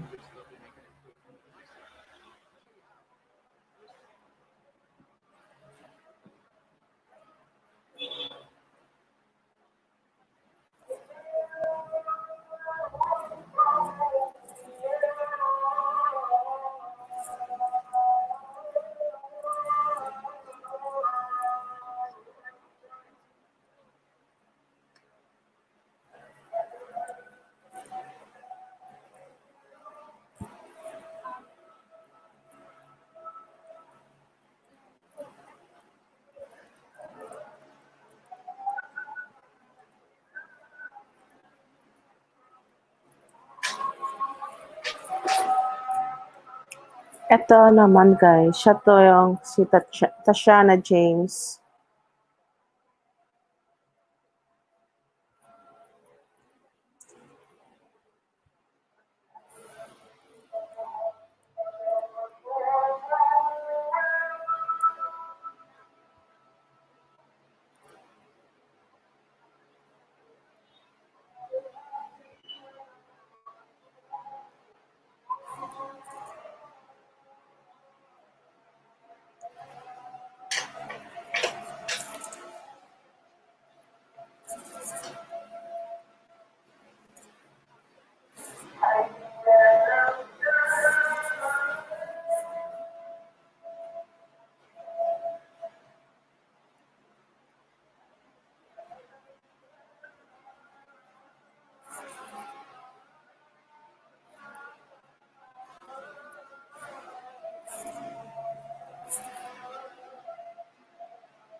Free.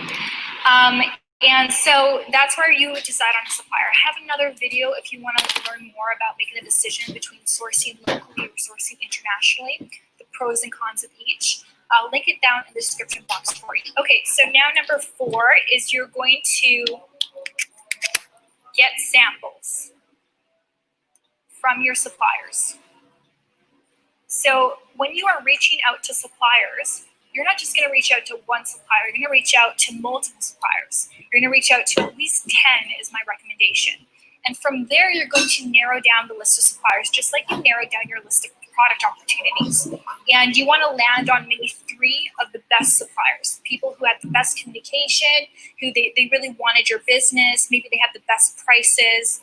And from there, you're going to request a sample. And the reason being is because you need to see what the product looks like. You need a sample from them. And I want to clarify, just if you guys don't realize that with Amazon FBA, we are in the business of white labeling products, of private labeling products. And maybe you've heard of this term before. We're not in the business of inventing anything new. We're not in the business of, being the pioneers of anything. We are simply looking for products that are already selling well, and we are going and finding manufacturers who are already manufacturing those products and then just asking them to put our brand names on the product. More on this to come. So get samples from suppliers, at least 3 different samples from 3 unique suppliers. Now, I have an extra little tip for you, and this is something that oftentimes people don't do, is I want you to buy your competitors' products. So on Amazon, you maybe have your top 3 competitors. I want you to buy all of their one of their products from each competitor. Because on Amazon that if they're the best seller for that particular product, that is an indication that the customers like that product. The customers are happy with the product. You can see that they have positive reviews. And so when you receive samples from your suppliers, you now have a product to compare those samples to. And that's going to help you determine which of those samples are the best quality, the highest quality. Because at the end of the day, with this business, you need to be looking for the highest quality product. You are striving to sell the highest quality product on Amazon, because if you have a poor quality product, there's no way that you're going to be able to build a brand from that. You're going to get negative reviews and probably negative seller metrics, and Amazon might even tell you to remove that item from their warehouses. So finding the best quality product is of utmost importance. Number 5 is I want you to now ask yourself, how can I improve this product? Okay, now this is really important, because if you are, say you decide that you want to sell a spatula on Amazon, and you see your competitor's spatula and you find a supplier who is producing the exact same spatula, and you just say, okay, I'm going to just source that spatula and put it on Amazon and try and make sales. You're just not going to see success with that, because you're literally selling the same product as everybody else. And so you need to offer something refreshing, something new. You need to add more value to the marketplace. And so what you can be asking yourself is, how can I improve the product? And the ways that you can determine how you can improve the product, again, you don't just want to do what you think could be improved, because oftentimes we delude ourselves into thinking that we know everything. The best place to be asking is directly to your customers. And I know right now you don't have customers, but you can look at your competitors, read their reviews, read the 5-star reviews, read the 1-star reviews, read the 2-star reviews, see what people are complaining about.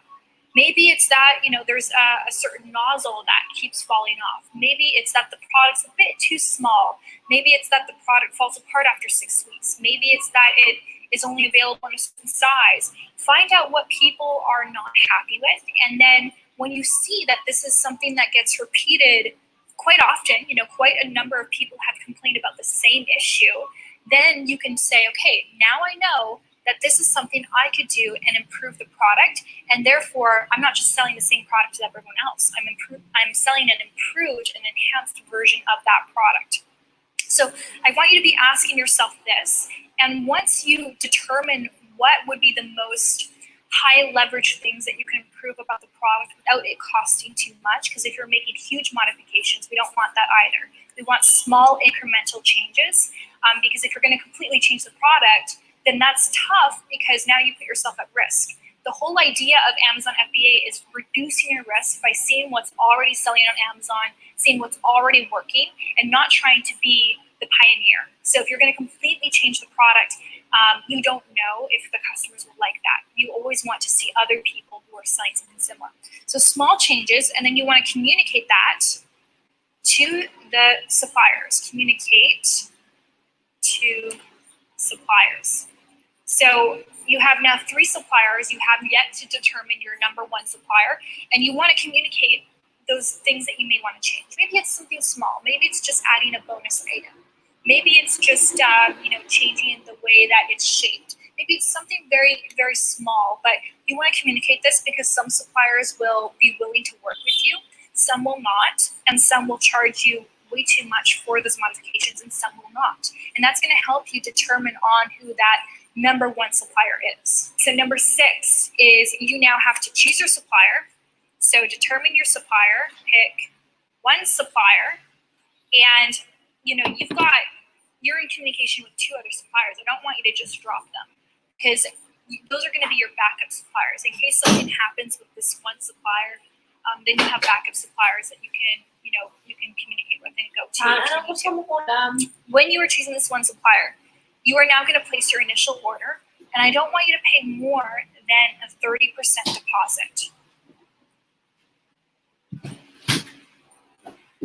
And we're going to talk about this a bit more, but the reason being is because we want to make sure that you have leverage with that supplier, and a 30% deposit is standard. And if they kind of feel that you are someone new in this business, they might ask you for a 50% deposit, even 100% deposit. But I want you guys to know and have confidence that 30% is standard, so you can make sure you can communicate that with them. Once you've decided on your supplier and you've placed your order, you're going to have to send them your logo and packaging. So you can get a logo made on Fiverr or Upwork.com. And if you want to have custom packaging, that is up to you. I personally don't think it's a necessary expense at this point when you're placing your first order, but a lot of people do custom packaging. But you can then create the graphics and the design and then send that to your supplier. Once you've done that, now they're going to be preparing your order, and it might take 30 days. Usually it's around 20, 30 days for them to complete manufacturing. So this is good time. This is time for you to be working on your pre-launch. And this is another thing that so many people do, and I'm going to underline this in red because so many people skip the pre-launch. They get caught up with life, and they say, you know what, I'm waiting for my supplier to manufacture my products, I can do other things. But this is the time to be working on your pre-launch, because your pre-launch is what is going to ensure that when you launch that product, it's a success, that you get sales straight away. And that is important for the Amazon algorithm. And so what does the pre-launch include? Well, one thing I would recommend is creating a customer avatar. Maybe you've heard about this before, but you can Google it. If you Google it, you can get some templates that you can start to fill out. The idea with creating a customer avatar is that it's going to help you get clear on your messaging and your marketing. And right now, maybe you don't really know who you're speaking to. When you're trying to talk about your product or market your product or create content for social media, maybe you feel lost because you don't really know what kind of content to create. But when you get clear in your customer avatar, you are speaking to one person. And by speaking to this one person, you are speaking to your entire ideal audience. And so the customer avatar you can create by pulling information from your competitors' reviews, trying to figure out who those people are. Are they men? Are they women? What age group? What are their goals in life? What are their struggles? You want to get very, very specific, because the more specific you get, the easier it will be for you to do marketing. And we're going to talk about marketing at the end of this video. So creating your customer avatar. Now this one is big. You need to create a lead magnet. This is like a marketing term, but essentially, your goal is to be building an email list or maybe a messenger list, ideally an email list. And the reason being is because most people, they don't buy a product the first time they see it. So if I share with you about, this, like a product, a nail product or something, you probably won't buy it the first time you hear about it. Most people, they need to have it marketed to them several times before they actually make the decision to buy the product. And so when you are on Amazon and someone clicks on your listing one time, the chances of them buying are kind of low. And so your goal is to create a lead magnet so you can have people opt into your mailing list, your email list, and from there, you can send them emails on a regular basis. You can develop a relationship with them and you can market them your products or services several times. And that is what is going to lead eventually to a purchase. Same thing with a Facebook Messenger list. So a lead magnet, how you collect people's email is by offering them something of value, something that you can give to them maybe online instantaneously, like an ebook, a guide, a template, maybe, whatever it is, just figure out something. You have to determine again, what is your niche? What is your customer avatar? What is something that people would want? If you're selling dog toys, what is something of value that you can give to them for free in exchange for their email? Then you also want to be working on your social media. And a lot of people also kind of skip the social media, and you don't have to, you don't need 10,000 followers to have success on Amazon. You just need a small social media presence. And, maybe it's 300 people, 300 followers, 300 people within your industry, 300 people within your niche that would be interested in buying your product when you launch your product. And so I recommend, aiming to have like 300 to 500 people that you can get in your email list or on your social media that are targeted people, and that's going to help you when you launch your product. So now your supplier emails you and he tells you, "Are your orders ready? We can now ship it for you. What's the address?" You say, "Hold up, wait. I'm having a third-party inspection agency visit your warehouse, and they're going to inspect the products." So number 9 is third-party inspection agency. And if you guys don't know what that is, I have a separate video about that, and I'm going to link it in the description box for you, where it goes into detail about what this service is and why it's necessary. And I'll just briefly tell you that when you are first placing an order with a new supplier, you have yet to develop a relationship with them. So it is necessary to have someone, a third party that you are paying to inspect the products, and they can either pass the supplier or they fail them. And if they fail them, this is where your 30% deposit comes in handy, because now you have leverage. I've seen it where people who, they didn't take a training program and they're new to business, and the supplier tells them, "We need you to pay the full balance up front." They pay 100% of the balance. Then they hire an inspection agency, and the supplier fails the inspection. But then they have no leverage on the supplier. They can't say that, "Hey, I have 70% of the balance that I'm not going to pay you until you replace the products, or if you reimburse me for the products, or if you fix the products if there's some details that they need to fix." And so then they end up losing on that order because, again, they have no leverage. So if they pass, that's great, no problem. If they fail, then you can say, "Well, I have a 70% balance that I'm not willing to pay you until you honor and fix these products." Okay, so after the third-party inspection agency, you are now going to go back to your Amazon Seller Central account, and you're going to create a listing for your product. A listing is what people see, when you're shopping on Amazon and you click on a photo. That is a product listing. And you, at this point, don't have to, do anything special with your listing. You don't have to really enhance it. Just a draft listing, a rough listing. And the reason we want to do that is because the next step is to create an inbound shipping order. Oftentimes people ask me, "Well, Tatiana, my supplier, how do I know what Amazon warehouse to ship my products to? What address do I give to my supplier?" And you don't know until you create an inbound shipping order. And you'll do that in your Amazon Seller Central. And that's because Amazon, they don't know what warehouse they want you to ship the goods to until you tell them what product you're selling, how many quantities you have. And then they will give you an address, which you then give to your supplier. And then you will have to ship your products to Amazon.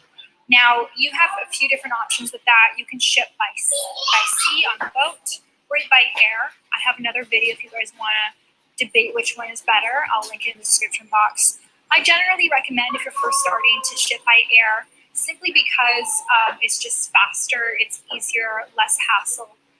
It is more expensive though, and it depends on circumstances. Like right now, with the coronavirus, shipping by air is really expensive, so it's best to ship by boat. So it's going to depend on that.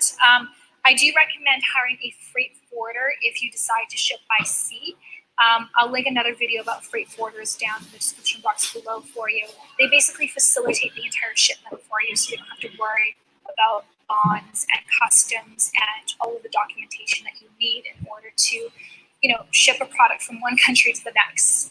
So while your product is being shipped, it might take anywhere from 1 week to 2 months, depending on your shipping method. You're going to be creating an A+ Amazon listing, which is essentially just an awesome Amazon listing. And I know my writing is terrible. I'm aware of that. So creating an A+ Amazon listing. So you've already created a draft listing. At this point, you want to go back and you want to improve that listing. You want to make sure that you have great images, great text, great copy, all of that stuff. And then your goods are going to arrive at Amazon. And so you are now going to launch your product. So you did the pre-launch. Now you are going to work on the launch. And because you did the pre-launch, when you launch this product and it goes live on Amazon, you should have instant sales, instantly, because you now have a list. You've got a social media following, you can post it on Instagram, and you can let people know, hey, we just launched this product. I know that you have a dog. I know you might be interested in it. And we have a really special launch price that we have going on right now. And a week from now, it's going to go up. The price is going to go up 80% or whatever it is. And so we'd love for you to try it out. And here's the link. And so from there, you should get instant sales if you did the pre-launch properly. But we also want to turn on, this is getting really messy, PPC. PPC stands for pay-per-click advertising. When you're first launching your product on Amazon, it's really valuable for you to turn on your Amazon PPC. And the reason being is because when you first launch a product, you might be on page 15 on the Amazon search. And as a customer, you might know, how many pages will you scroll through before you make a purchase? For myself, I really don't have patience. I go through page 1, and I usually buy the product I'm looking for on page 1, maybe page 2 max. But there's no way I'm going to scroll through 15 pages and then pick a product on the 15th page. And so some people do that, but very few. And so that's why PPC comes in handy, because you pay Amazon and you can have your product listing displayed on the first page of Amazon. And that's really valuable, because if you are launching it and you have a special price, meaning that you're going to try and be cheaper than your top competitors, then people who are in Amazon and they're in the market to buy this product, they might say, yeah, this other guy has 500 reviews, this one doesn't have reviews, but this one is cheaper. So I have a reason to buy it. And so PPC is going to become one of your best friends. There's automatic and there's manual campaigns. You can just start with automatic, but when you learn to do keyword research, definitely do those manual campaigns. Okay, and number 15, what is the last thing? You know what? The last thing is the most important thing. It's continuing to market your product. When you become an Amazon seller, you're not just selling products on Amazon. You actually have to become a marketer. I've talked about this a lot. You might have the best product, the best service, the highest quality. You know it's going to add value to people's lives. It's going to serve them. They're going to enjoy it. But if you don't know how to market that product, then how are they ever going to have the opportunity to even buy your product? So you have to get really good at figuring out different ways to get your product in front of people's eyes. And that's why marketing is an ongoing thing, because things are changing so fast. There's always new marketing techniques and strategies. And so this is ongoing work of how can you market your product. And so this is like the beginning, okay? This is really where you have to get good at it. And there's so many ways to market, and you don't have to do them all. That's the good thing, is you don't have to do them all. Just pick one or two really good things. For me, I decided social media and YouTube. That's the way I wanted to market my product. It was the most affordable thing I could do. And I just went with that. I could have also done paid advertising and a number of other things, but I just did those because otherwise it becomes overwhelming. but it's an ongoing process. And so many people, they put their product on Amazon and they leave it, and they just kind of expect those sales to continue to grow each month.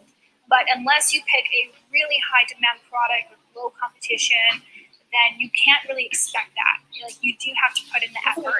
And if you don't want to do it, then you can hire someone else to do it, but it's got to get done. So these are the 15 steps, guys. And so as you can see, the process is simple. You understand this. It's, I don't know, like a 20-minute video, 25-minute video. The process is simple, but it's in each one of these steps. There are so many details in each one of these steps that you really have to understand and you have to learn. And that's where it becomes complicated. That's where people drop off.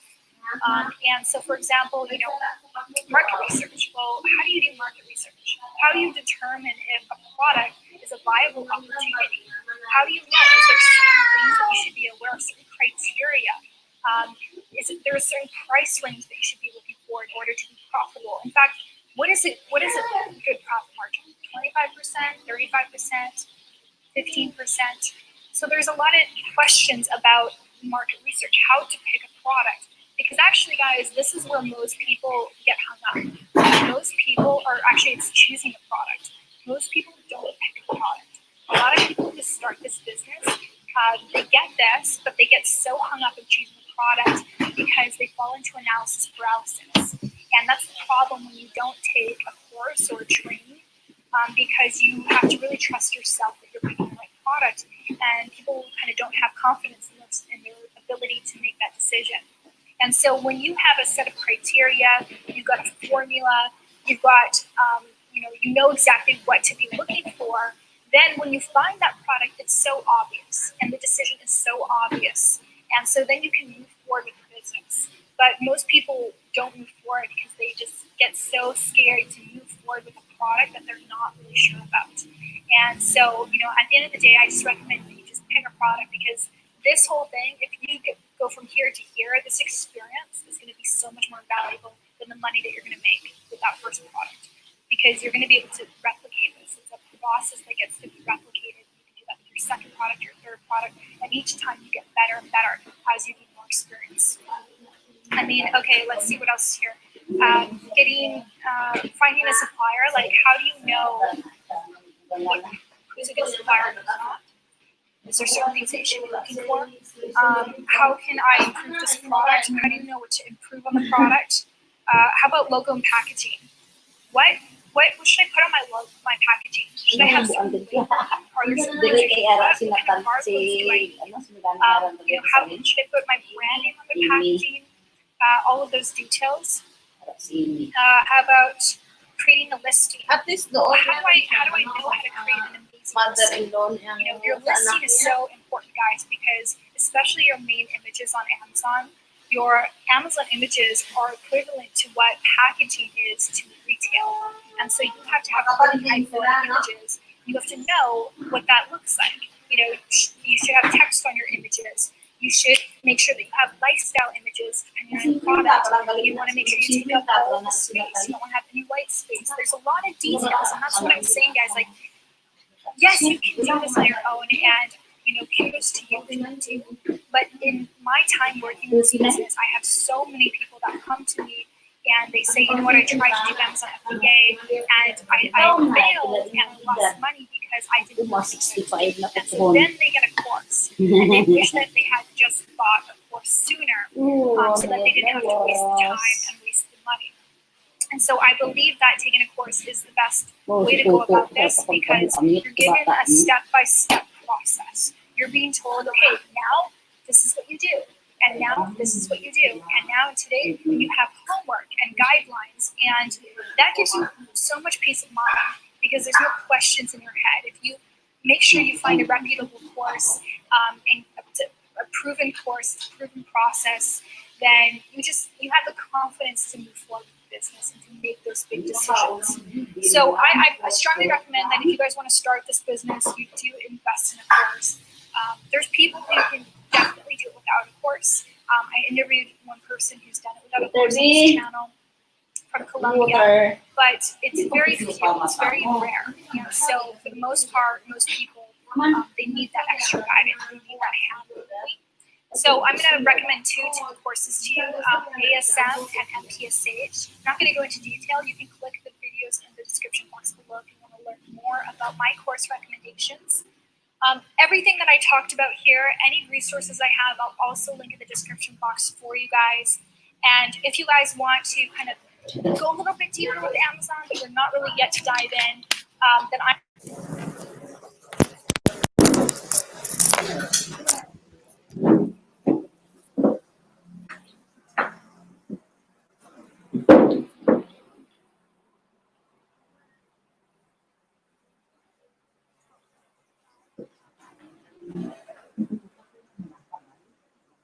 Hello guys, kung gusto nyo tong discussion ni Tatiana James, ang galing niya kasi nitong babaeng to. Batang-bata pa, milyonarya na, US dollars, no? So, sabihin mo na lang, kahit 1 million US or 2 million US siya, 200 million pesos na yan, di ba guys? Ang galing-galing niya. So, kung gusto nyo i-follow siya, pangalan niya si Tatiana James. So, ngayon, magpapaalam na ako sa inyo guys kasi mga almost 2 hours na ako nagla-live. So, next time ulit. Thank you sa pag-visit dito. Kita-kits na lang tayo bukas or next day. Bye-bye!